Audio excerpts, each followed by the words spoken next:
характер 2007 оноос хойш одоо хамтарч ажиллаж байгаа.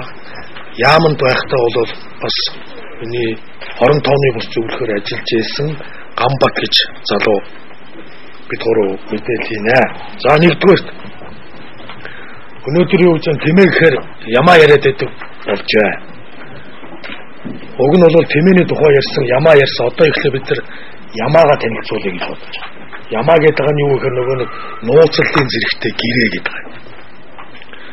Нууцлалын зэрэгтэй гэрээ хийгээд нөгөө Хүрлбаатар сайд нь өстой би нүдэрээ харсан амар юм байлаа гэдэг Нямдур сайд нь тагнуул царайлаад юм барьцсан царайлаад ингээд тэгээ манай яамны тэр дэд сайд бүрдөрж энэ тэр баахан тэр ажилчдтай орж ирээд үзээгөө хараагүйгээ нотлсон. Ингээд тэр үзэж хараагүй. Тийм одоо ажил төрөлд ордог хүмүүс биш юм ба. За тэр хуурамч гэдэг гэрээ бол энэ байна. Энэ дээр бол Монголын төмөр зам гэдэг компани Морик гэдэг одоо Монголд хөрөнгө оруулахаар ирсэн хятадын Дандонг Солонгосуудтай нэгдсэн ийм гэрээ юм байна. Энийний дээр энэ proprietary confidential гэж бичсэн буюу одоо өмчлөлийн нууцлалтай. Гэдэг нь энэ гэрээ 3 дахь хүнд очихгүй шүү. Энэ гэрээн дээр хийгдсэн заагдсан юмнууд бол дахиж хэрэглэгдэхгүй ингээд дотроо нууцлаа гэсэн юм байна. За энийг ярихын өмнө Монголын төмөр зам компани гэж ямар компани бай гэж ярив. Энэ компани бол 2008 онд байгуулагдсан байх. Тухайн үед бол Араш сайд байсан, мөн Улаан сангийн яамны сайд байсан, Баяр ерөнхий сайд байх үед байгуулагдсан Монголын төмөр зам гэдэг төрийн өмчит 100% компани юм аа. Ойлгож байна уу? 100% төрийн өмчит компанид зам дээр барилга одоо байгуулалтын яам ямар ч хамаа байхгүй. Энд бид нар ямар хамааралтай вэ? Тэр төлөөлөн өдөртөх зөвлөлт нь зам дээр барилга одоо байгуулалтын төрийн нарийн бичгийн дарга Бат Эрдэнэ гэж хүн төлөөлөн өдөртөх зөвлөлийн дараагаар ажиллана. За энэ миний гарын үсгтэй гэрээ мөн байна гэдэг. Мөн энэ доор нь юу гэсэн бэхээр acknowledged by гэж буюу танигдсан гэж байна. Зам дээр барилга байгуулалтын өмнөөс танигдсан Баттулга гэж. Танигдах гэдэг чинь гэрээг уншаад нэгэнт энэ Монголын төмөр зам гэдэг 1800-1100 км төмөр замд хөрөнгө оруулах гэж байгаа бол тухайн салбарын яамны сайд танилцах хэрэгтэй. Үүрэгтэй. Энэ гэрээ бол өнөөдөр Монголын төмөр зам буюу бусад энэ хамтарсан компаниудаа хадгалагдаад байж байгаа. Энэ гэрээ бол нууцлалын зэрэгтэй гэдэг бол дахиад хэлээ нууцлалын зэрэг гэдэг нь өмчлөлийн нууц юм аа. Энийг та нар сайн татаад авчаарай. Англиар ярьдаг хүмүүс энийг сайн мэдж байгаа.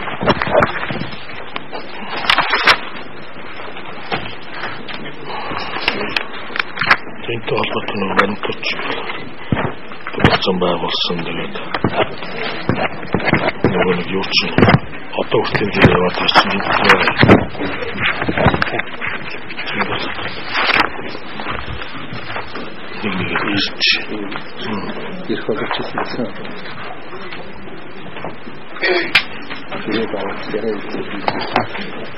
За энэ тийм Монгол Улсын засгийн газрын хуралдааны тэмдэглэлээс гээд зам төр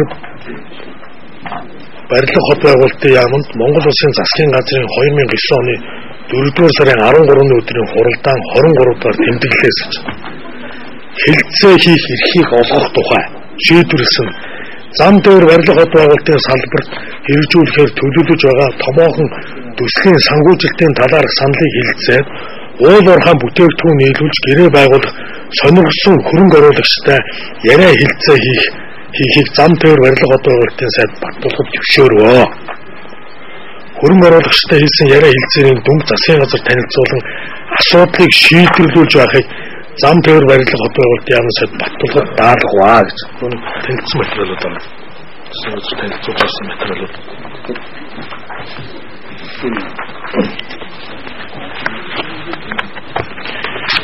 За тэгээд ингээд засгийн газраас их хурлаас засгийн газарт үүрэг өгдөг. За та нарын төслийг батлаад өглөө шүү. Төмөр замаа бариараа, ингээрэ, тэгээрэ, барилгаа бариараа гэх. Засгийн газар чиглэлийн яамуудаа үүрэг өгнө. Чиглэлийн яамны сайдар нь үүргээ аваад засгийн газартай мэдээлүүдийг хийнэ. Тэгэхээр нөгөө нүдэн орой дээр гарчаад би анхудаа харж ин тэгж ин ингээд ин гэдэг юм би яцааж яана л та. За тэгэхээр юу гэж нэхэ засгийн газрын хуралдааны тэмдэглэлээ гэж байна.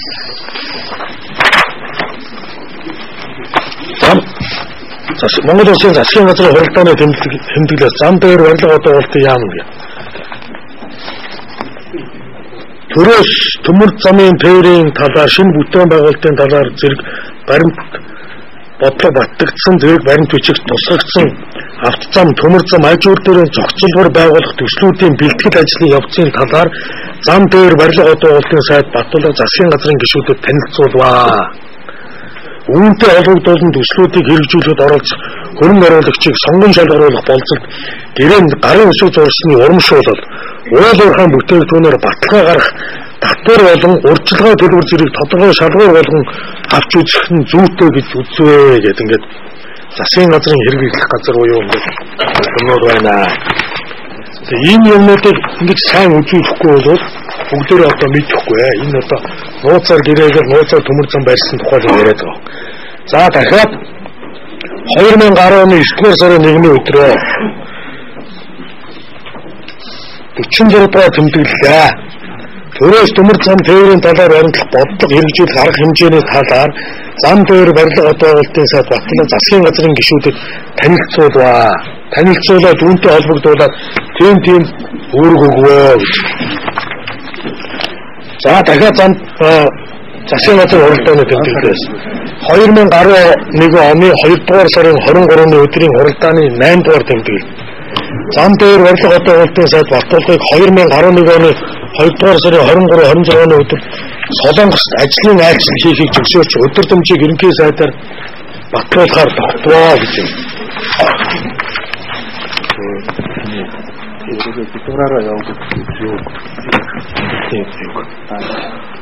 За 2011 оны 3 дугаар сарын 9-ний өдрийн хуралдааны 10 дугаар тэмдэглэлд төрөөс төмөр зам тээврийн талаар баримтлах бодлого батлах тухай улсын хурлын 10 оны 32 дугаар тогтоолын хэрэгжилтийн талаар сайд Батболор засгийн газрын гишүүдэд танилцуулваа гэж. Засгийн газрын хэрэгжих газар ингээд хамгаална гэнэ. Тэгээд энэ бүх материалууд Legal Info гэж сайтн дээр бүгдээр байж байгаа. Одоо би юунаас болгоомжлоод байна гэхээр энэ нууц материал гаргаад зарлаа гэдэг юм дахиад яригдаад эхлэх байхгүй юу? Дахиад тэмээгээр ярих гэдэг юм л та. 11 оны 4 дугаар сарын 6-ны өдрийн хуралдааны 18 дугаар тэмдэглэл улсын хурлын 10 оны 32 дугаар тогтоолоор баталсан төрөөс төмөр зам тээврийн талаар баримтлах бодлого заасны дагуу эхний шатнд барихаар төлөвлөсөн 70 задгал 5 цаашаа чуулсан гэж төмөр зам барих төслийн явцыг зам дээр барилга одоолтын сайд Батболор засгийн газрын гишүүдэд танилцуулваа гэж. Дахиад 11 он 6 сарын 8-нд дахиад танилцуулваа гэж. Ингэж явдаг дахиад 6 сарын 22-нд танилцуулваа гэдэг ингээд. Уг танилцуулгыг үндэсний аюулгүй байдлын зөвлөлд оруулахаар тогтвоо гэж. Ингээд явдаг юм аа. За ингээд Монгол Улсын хурлын дарга Дэмбэрлийн бүгд найрамдах Солонгос улсад хийсэн албан ёсны айлчлалын мөрөөр хэрэгжүүлэх ажлын төлөвлөгөө гэдэг ингээд гарчиж байгаа. Солонгост айлчилсан байна л хурлын дарга. Тэгээд Зандан шатар энэ тамийн газрын дарга Шарав Дөржнөр төлөвлөгөөг батлаад Солонгос төмөр замын салбарт хамтын ажиллагааг бүх хэлбэрээр хөгжүүлж хамтын ажиллагаа хийхэд төмөр замын дэмжих хамтран Солонгосын төмөр замыг дэмжиж хамтран ажиллаа 2010 оноос эхлээ хариуцах байгууллагын зам тээврийн яамаа гэдэг их хурлын дарга ингээд үүрэг өгч байна.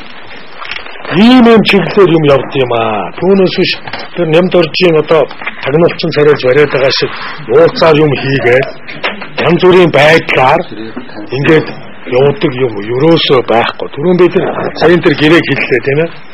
Монголын төмөр зам гэж төрийн өмчит 100% компани.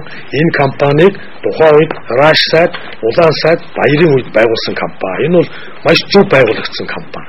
Өөрөөсөө бид төмөр замтай болгож. Гэхдээ энэ компани дээр хөрөнгө мөнгө гэж юм бол байхгүй. Өнөөдөр бид энэ хөрөнгө мөнгөтэй болгохын тулд 49 он улсын хурлын тогтоол гаргаад хувьчилъя хөрөнгөний бий гэж ирээд тогтоол. Ингээд шийдсэн. Тэгээд тэр 49-т хөрөнгө босхын тулд Оросууд, Хятадууд, Солонгосууд, Японууд ийм чиглэлийн юунуудаар тэр Монголын төмөр зам компани болоод уулзалт хийгээд явах хэрэгтэй ийм компани байгаамаа. За тэрүүн дээр тэр би хамгаалагчаараа тавьсан гэдэг. Өнөөдөр засгийн газраар төрийн өмч компани захирлыг тавихтаа засгийн газрын хурлаар оруулж сайд нар ерөнхий сайд баталдаг. төрийн өмчийн ороо өөрөө тийм төрийн өмчний дарга нь сугар гэж хүн байгаа. Би хүн тавьдгүй. Би хамгаалагчийн хувьд юу гэхээр тэр өөрийнх нь тэр хувийн security гэж компанитай тэрүүндээ олон жил ажилласан. Одоо сүүлийн үед ямар шүү хэлбэрээр зурагчаар гараад ирсэн бэ гэдэг тэр GCI-д өнгөрсөн 2011 онд тэргүүлэгчээр Монголын GCI гэж байгууллага залуучуудын байгууллагад Монголын талын удирдах явсан тийм залуу. Бид нар дээрээс зарчим шударга ажилласан юм залуу. Түүнээс манай сайд нарын хүргэн энтер шиг тийм одоо нам дэгсэж ордог ш нам бус ийм залуу байгаамаа. Ажил явуулах гэж бол санал тавьсан. Гэхдээ би тавиагүй засгийн газараар танилцуулагдаад төрийн өмчийн ороогоо тавьдаг ийм журамтай юм шүү. За энэ бол Монгол улсын хурлын тогтоолоор Монголын төмөр зам хувьцаат компани үнэлгээг олон улсын жишгийн дагуу шинжилэн тогтоож төрийн мэдлийн хувьцаанд 51 хүн байх хэмжээнд нэмэлт хувьцаа гаргаж стратегийн болон санхүүгийн хөрөнгө оруулагч нарт санал болох хувьцааг Монголын хөрөнгийн бирж болон гадаадын нэр хүнд төрхийн хөрөнгийн биржээр нээлттэй арилжана гэдэг. Ингээд тогтоол гаргаад энэ Монголын төмөр зам компаниг 49% нь хувьчлаад мөнгө босгох ийм ажил явагдаж байгаамаа. Нөгөө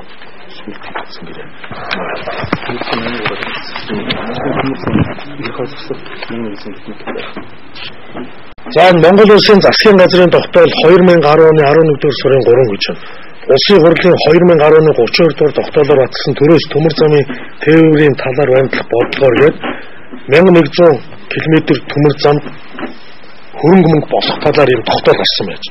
Энэ тогтоолдоо юу гэж нэхэрэ 5-7 нүүрсийг ордыг хамтарч ашиглах стратегийн хөрөнгө оруулагчийн үйл ажиллагаа хөрөнгө оруулалт нөхцөлийг уялдуулах замаар гадаад дотоодын хөрөнгө оруулагчдын оролцоо өгөх консорциум байгуулж төмөр замын суурь бүтэц барих тусгай зөвшөөрлийг холбогдох хууль тогтоомжийн дагуу шилжүүлэх санал боловсруулахыг засгийн газар танилцуулахыг ажлын хэсгийн дараа алтан үеийг даалгацгаа гэж консорциум байгуулж гэж байна шүү дээ. Энэ ажлыг яг Монголын төмөр зам гэдэг компанид их олгосон байж байгаа ийм тогтоол байж байгаа.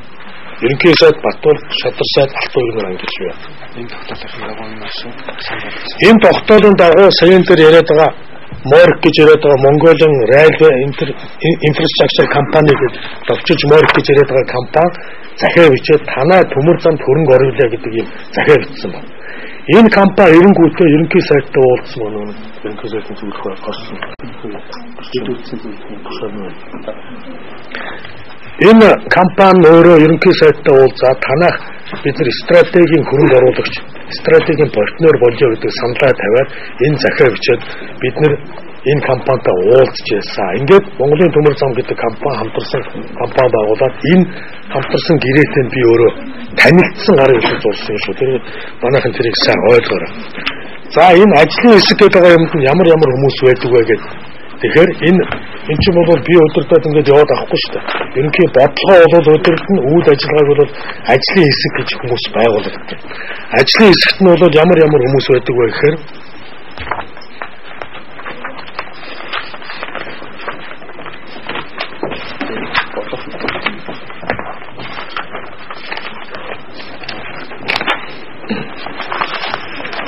за ингээд замтай барилга хот байгуулалтын сайдын тушаал 2010 оны 7 сарын 15 246 ажлын хэсэг байгуулах тухай гэж. Монгол улсын засгийн газрын тухай хуулийн 24-р зүйлийн 2 дахь заалтаар тушаах нь Монгол улс Солонгостой төмөр замд хамтран ажиллах хамтын ажиллагааг эрчимжүүлэх, уулзалт хэлцээр харилцан тохиролцох ажлуудыг хэрэгжүүлэх үүрэг бүхий Монголын талын ажлын хэсгийг дараах бүрэлдэхүүнтэй байгуулсугаа гэх. Ажлын хэсгийн ахлагч энэ дэд сайд гансах нарийн бичиг цолмос сүрэн гишүүдгээд Ис-инквайр ерөнхий сайдын хөрөнгө оруулах уул уурхай эрчим хүчний бодлого хариуцсан зөвлөх гэж байна. Тэгээ хинч мэдээгүй юу ч мэдээгүй байна гэдэг бол энэ инквайр гэдэг хүн бол энэ ерөнхий сайдын зөвлөх нь өөрөө энэ ажлын хэсэгт байдаг. Ингээд доошоо энэ хүмүүс ингээд байдаг. Батболгийн төмөр замын газрын дарга гам бол гээд гадаад харилцааны яамны Азийн газрын одоо захиралч гэдэг юм. Яг бол гадаад яамтай бол энэ бас уйлдчих ёстой. Ийм одоо бүрэлдэхүүнтэй юм аа. За ингээд хамгийн сүүлд хэлэхэд саяын тэр Солонгосын консорциум гэдэг тэр айж ичээд яриад байгаа бүх юм мэдээллийн дагуу байсан.